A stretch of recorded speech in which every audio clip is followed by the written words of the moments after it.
માં સ્વવસ્તી ગણતરીનું અભિયાન તેજ થયું છે। લોકો સ્વગણતરીમાં જોડાય તે માટે તંત્રની અપીલ છે। સુરત પોલીસ કમિશનર અનુપમસિંહ ગહેલોતે અપીલ કરી છે। સ્વગણનાના કારણે દેશના આર્થિક વિકાસમાં ઉમેરો થશે। દેશના આર્થિક વિકાસ માટે લોકોનો સાથ સહકાર જરૂરી છે। માત્ર 2 મિનિટમાં લોકો પોતાનું ફોર્મ ઓનલાઈન ભરી શકશે। 17 મે 2026 से લઈને 31 મે 2026 સુધી સ્વગણના એટલે ऑनलाइन आप घर बैठा बैठा अपना डेटा फीड કરી શકો છો।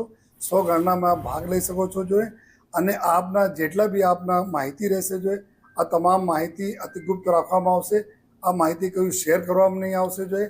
આ માહિતીના આધારે જ ભારત સરકાર દ્વારા જોઈએ અન્ય યોજનાઓના જો નિર્માણ અને જો પ્રપોઝલ જો બનાવીને આગળ કાર્યાન્વિત કરવામાં આવશે જોઈએ।